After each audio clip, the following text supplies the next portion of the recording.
God is my refuge and strength. He is an ever and always present help in time of my troubles. Thank you, Lord, that in the time of trouble you will hide me in your secret presence. You will set me high upon a rock, and when I call upon you, you will deliver me. Thank you, Jesus. When I cry out to the Lord, he hears me and delivers me out of all my troubles. The Lord is near to me when I am brokenhearted and feel that I am breaking in pieces. And he delivers me when I am crushed in spirit.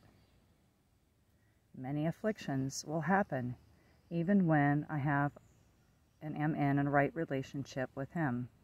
But the Lord is delivering me out of them all. Though you have shown me many troubles and distresses, you will revive me again and bring me up from the depths of the earth. I am not letting my heart be troubled. I choose to believe in God and also believe in Jesus. Jesus said, "Peace I leave with you. My peace I give to you. Therefore I receive his peace, which is not of this world." I'm not allowing my heart to be troubled or to be afraid. That's my choice. Jesus promises that in this world I will have trouble, but he has overcome the world, so I can overcome the world also. Therefore I take heart and choose to be encouraged. Jesus wants me to be at peace, so I choose his peace today. Jesus said that the devil will always try to kill, steal, and destroy me, but he has come to bring life abundantly. So I choose abundant life today.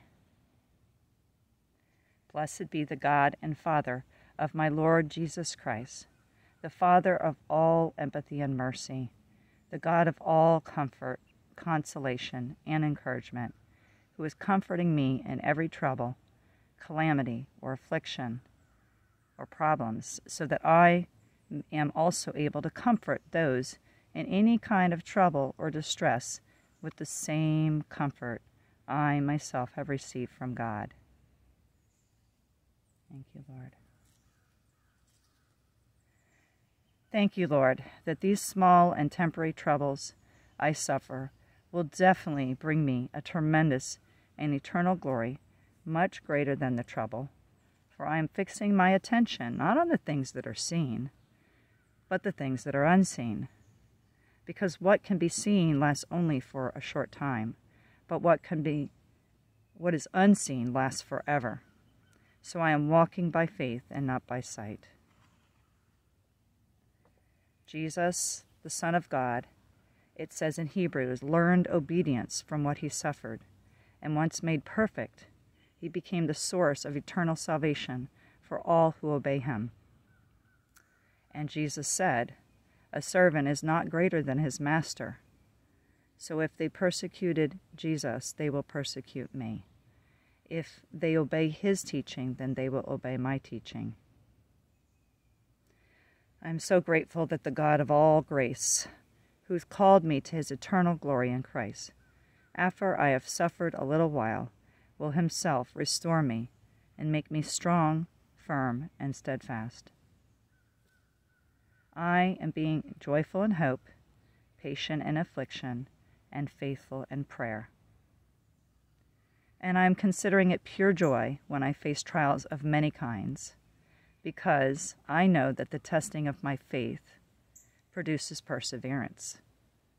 And I agree with perseverance finishing its work in me, so that I may be mature and complete and not lacking anything.